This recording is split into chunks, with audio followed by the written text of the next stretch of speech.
Un jour, on était allé voir notre grand ami, le Saint-Père Jean-Paul II. Et puis, il nous dit maintenant, les frères, où est-ce que vous allez? Qu'est-ce que vous allez faire? On lui dit, Saint-Père, on va partir pour la Colombie. Et puis, il nous dit, mais qu'est-ce que vous allez faire en Colombie? Il était très curieux. Le Saint-Père Jean-Paul II, c'est un homme merveilleux, extraordinaire. Il s'intéressait à tout, il se rappelait de tout. Et quand on était allé le voir une fois pour lui parler des sœurs lépreuses qu'on avait rencontrées en Colombie, dans le sud, et ça l'avait tellement marqué que pour lui, les frères Jacquard, c'était les lépreux et les sœurs lépreuses de Colombie. Alors il nous dit, ah, vous allez en Colombie, vous allez voir les sœurs lépreuses. On dit, peut-être, on les verra, mais c'est pas pour ça qu'on va, non. On va faire un grand festival d'espérance. Ah, il dit, mais c'est merveilleux. Et pour qui? Alors là, il y a un mot qu'on ne peut pas prononcer. Ça reste dans la gorge. On ne pouvait pas lui dire, on va faire un festival d'espérance pour des prostituées. Non, ce mot-là, nous, il est inconnu dans notre vocabulaire. On lui a dit, Saint-Père, on va faire un grand festival d'espérance pour les personnes qui sont dans la rue. Alors, on voyait bien qu'ils ne comprenaient pas.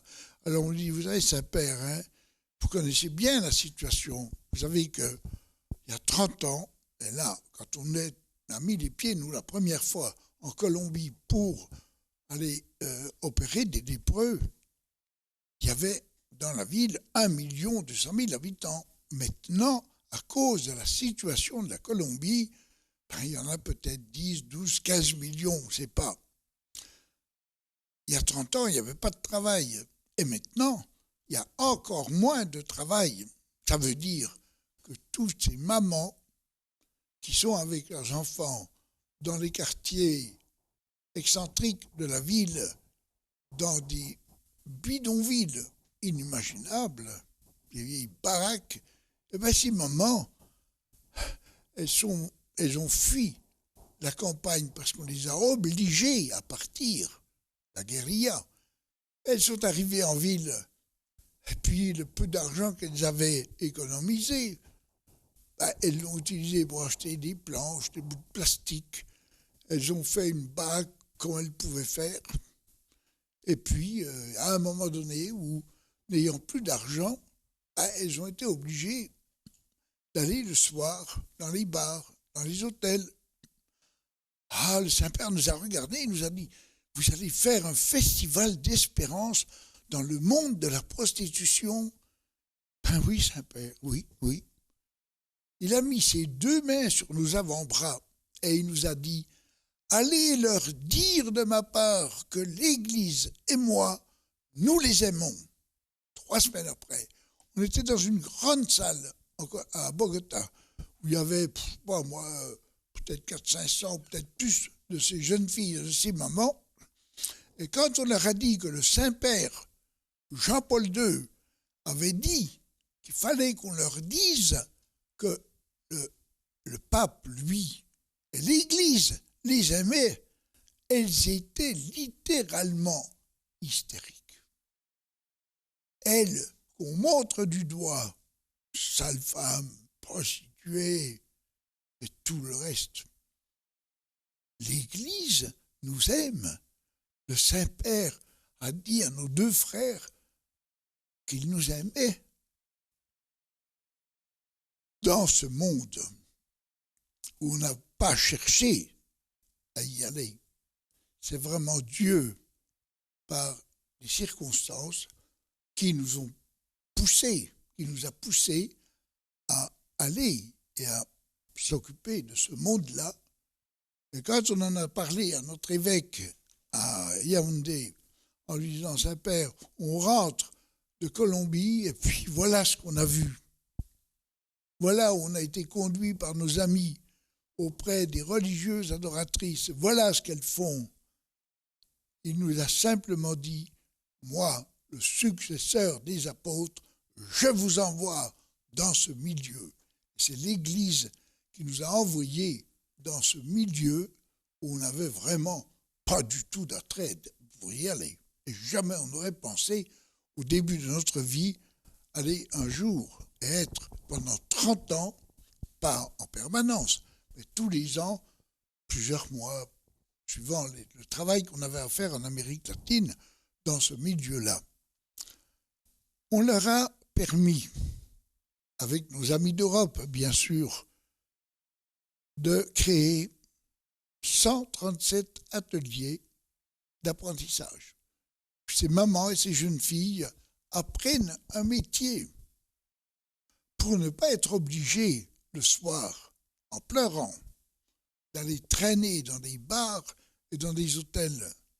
Et après un an et demi, ça dépend ce qu'elles apprennent.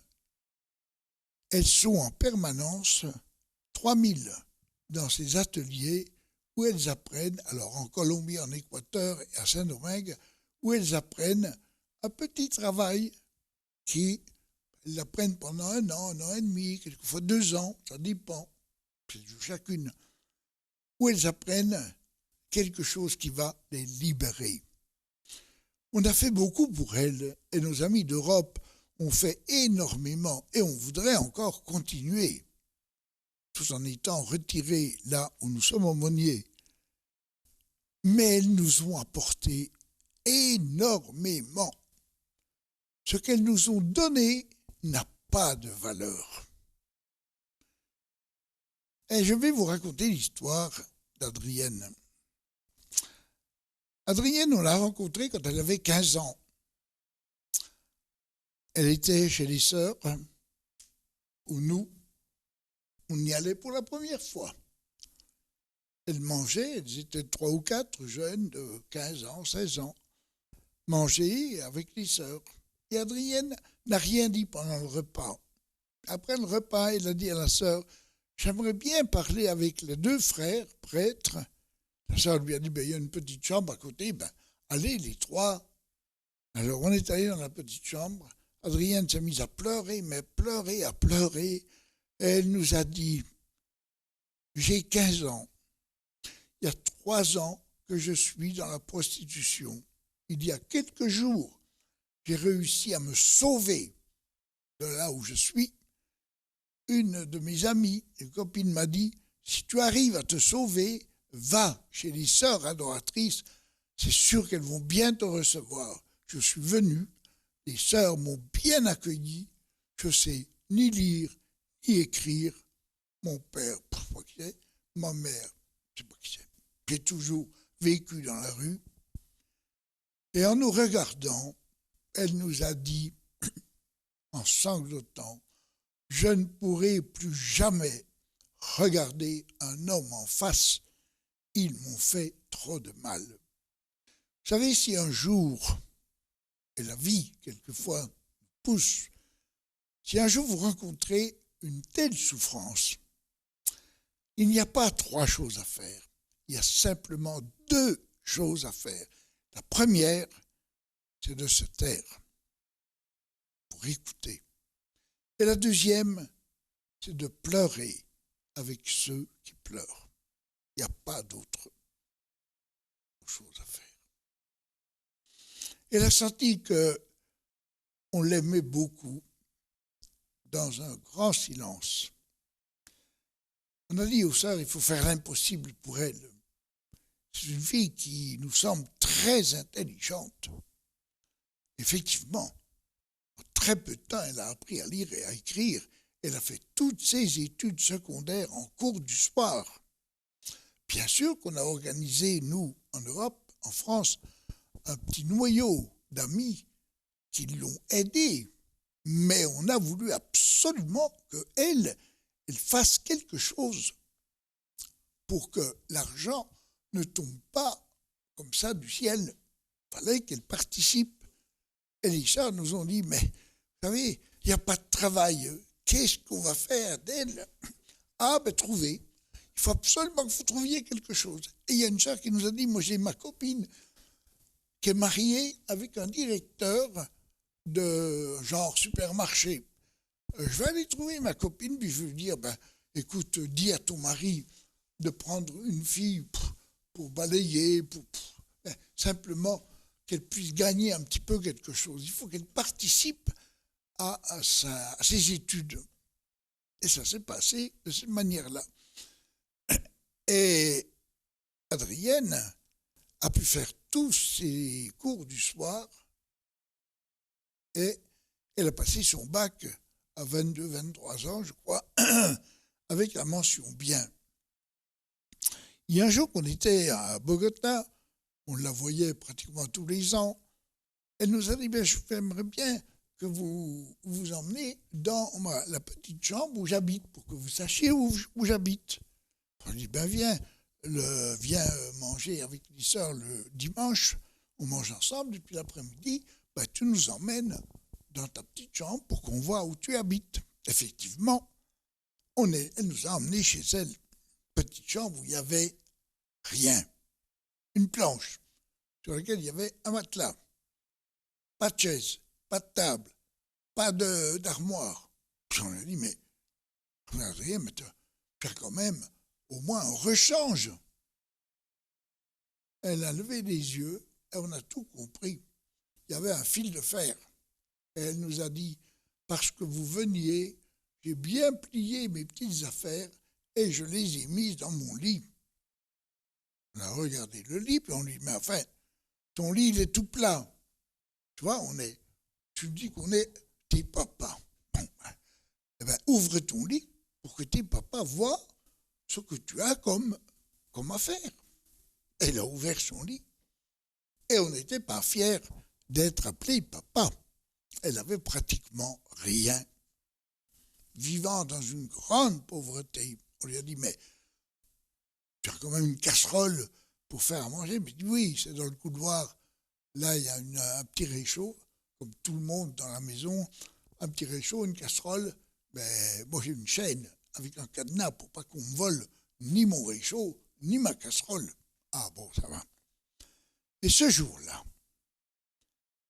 cette petite nous a enseigné ce qu'aucun de nos grands professeurs de théologie ne nous avait jamais dit. Quand on lui a demandé « Comment tu organises tes journées ?» Elle nous a dit 3 fois par semaine. Je me lève très tôt parce qu'il y a une petite chapelle tenue par des pères carmes tout près de chez moi. Ils disent la messe très tôt et je vais à l'Eucharistie parce que 3 fois par semaine, j'ai besoin de manger le corps de mon frère Jésus. La communion, c'est avoir besoin de manger le corps de notre frère Jésus. Aucun de nos professeurs nous ont dit communier. C'est avoir besoin, mais un besoin intensif. Quand on vit au désert et qu'on part le matin avec une gourde d'eau, une peau de brebis, et qu'à midi, on a tout bu, la guerba, cette peau de brebis induite de goudron, il faut passer toute l'après-midi à tirer la langue et à dire, mais j'ai soif, j'ai besoin d'arriver à la tente le plus vite possible pour boire.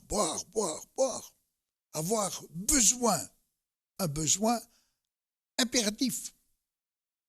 Avoir besoin de quoi? Pas de contempler Jésus, c'est pas le moment, mais de le manger. Parce que Jésus nous dit dans l'Évangile, et c'est cité un passage d'Évangile, celui qui mange mon corps, celui qui boit mon sang, celui-là, il a la vie éternelle. Et Dieu le ressuscitera au dernier jour. Ça, c'est Jésus. Elle est tellement imbibée de ça qu'elle nous a dit, j'ai besoin de manger le corps De qui? Ou dit du Christ, non. Pour elle, manger le corps de mon frère, mon frère. Jésus, c'est son frère. Elle qui avait plus personne, mais elle avait son frère. Elle avait besoin, 3 fois par semaine, de manger le corps de son frère. Voyez, une réponse comme ça, un témoignage de vie dans ce milieu-là est plus important que tout ce qu'on a pu faire pour elles pendant 30 ans. Elles ont comblé notre cœur, elle nous a comblé, tant d'autres, c'est un exemple. Elle nous a comblé notre cœur de ce dont vraiment nous avons besoin pour nous. La communion, l'Eucharistie, c'est l'acte essentiel, premier de notre vie de prêtre. Et la messe, c'est énorme, mais c'est aussi et surtout communier au corps de notre frère Jésus. Et c'est ça que cette petite de 22, 23 ans, quel âge, dans sa pauvreté radicale, nous a donné comme un témoignage extraordinaire. Vous voyez, finalement, ce sont les petits, les derniers, qui nous donnent ce dont nous avons besoin. Et toute notre vie au milieu de ces grands malades, de ces réfugiés, de ces petits-enfants handicapés, de ces personnes qui sont dans des milieux de grande pauvreté et obligés, en pleurant, d'aller traîner dans les bars et dans les hôtels le soir pour avoir un petit quelque chose pour donner à manger à leurs enfants. Tous ces gens-là nous ont apporté beaucoup plus que ce que nous avions à leur donner.